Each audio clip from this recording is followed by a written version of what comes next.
రీసెంట్గా Laila movie pre release ఈవెంట్లో 30 years Prithvi సంచలనమైనటువంటి comments చేశారు. ఇది వైసీపీ పార్టీకి వ్యతిరేకంగా ఉంది అంటూ కూడా పెద్ద ఎత్తున సోషల్ మీడియాలో వైరల్ చేస్తున్నారు. వైసీపీ వాళ్ళంతా కూడా తనని టార్గెట్ చేస్తున్నారు అంటూ 30 ఇయర్స్ పృథ్వీ చెప్తున్నటువంటి పరిస్థితి. ఒక్కసారి మాట్లాడదాం.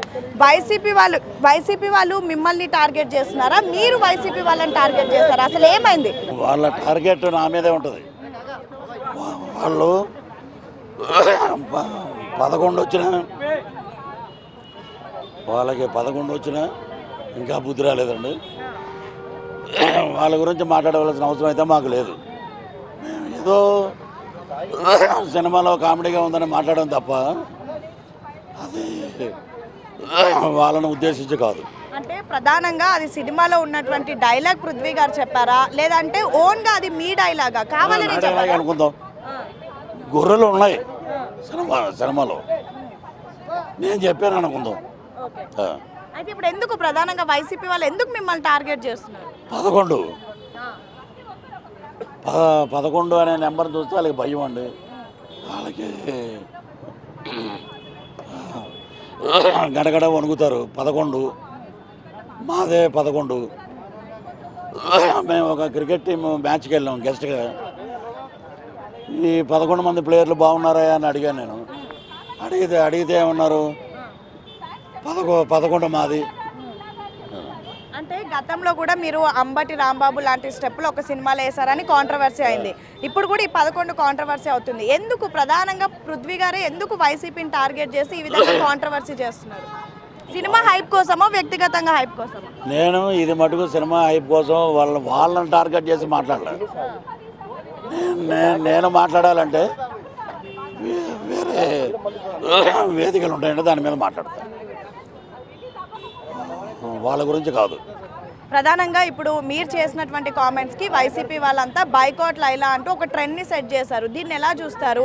నిజంగా ఈ బైకాట్ లైలా అనేది మీ సినిమా పైన ఎఫెక్ట్ పడుతుందా? ఏమీ పడదు, 0%. ఏం కంప్లైంట్ ఇచ్చారు ఈరోజు సిసిఎస్? నా మీద అనిల్ అన్న అతను ట్విట్టర్లో నా నెంబర్ పెట్టాడు, ఫేస్బుక్లో నా నెంబర్ పెట్టాడు. అది క్రైమ్ అంటది. దాని మీద డెఫర్మేషన్ సూట్ వేసానండి 1 crore. ఆంధ్రాలో కూడా అనిత గారికి అందజేస్తున్నాం. ప్రధానంగా మీకు ఎటువంటి థ్రెట్టింగ్స్ వస్తున్నాయి అన్నారు కదా, ఎలాంటి కాల్స్ వస్తున్నాయి, ఏ మెసేజ్లు వస్తున్నాయి, ఎలా బెదిరిస్తున్నారు మిమ్మల్ని? వైసీపీ యూత్ పులివెందల 2029 నిన్ను లేపేస్తాం,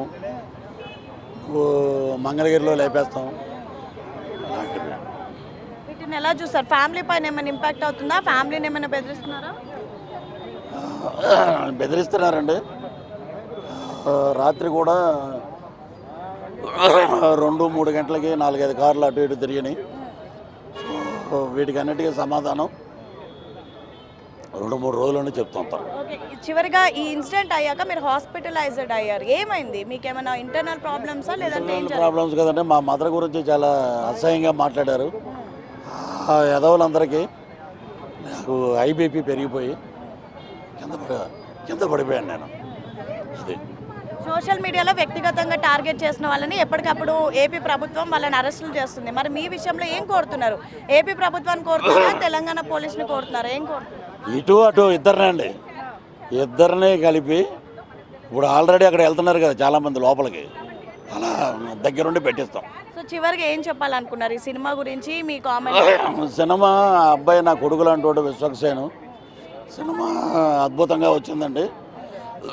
ఈ సినిమా వీళ్ళు బాయ్కాట్ లైలా అంటే అదేం జరగదు. సినిమా అద్భుతంగా ఆడుతుంది, బ్రహ్మాండంగా. సో ఇది ప్రధానంగా కావాలని సినిమాలో లేకపోయినప్పటికీ కూడా సినిమా హైప్ కోసమే నేను ఆ డైలాగ్ చెప్పాను. 11 అని నంబర్ అనేసరికి ప్రతి ఒక్కరు వైసీపీ అని అనుకుంటున్నారు. ప్రధానంగా వాళ్ళు ఎందుకు ఆ 11 అని వినంగానే గడగడ ఎందుకు వణికిపోతున్నారు? ఇది నా వ్యక్తిగతం. అదేవిధంగా నన్ను కొంతమంది వైసీపీకి సంబంధించినటువంటి వాళ్ళు ప్రధానంగా నన్ను, నా కుటుంబాన్ని టార్గెట్ చేస్తున్నారు. మా ఇంటి దగ్గరకు వచ్చి నాకు రోజు అక్కడ మొత్తం కూడా పహారా కాస్తున్నారు. నాకు థ్రెట్టింగ్ ఉందని చెప్పేసి తెలంగాణలో ఉన్నటువంటి హైదరాబాద్ సిసిఎస్లో కంప్లైంట్ ఇచ్చాను. అదేవిధంగా ఏపీ పోలీసులను కూడా కోరుతున్నాను, వెంటనే నాకు ఎవరైతే హరాస్ చేస్తున్నారో వాళ్ళపైన తగిన చర్యలు తీసుకోవాలి అంటూ కూడా 30 ఇయర్స్ పృథ్వీ డిమాండ్ చేస్తున్నటువంటి పరిస్థితి. వీడియో జర్నలిస్ట్ కృష్ణతో హేమ, బిగ్ టీవీ, సిసిఎస్.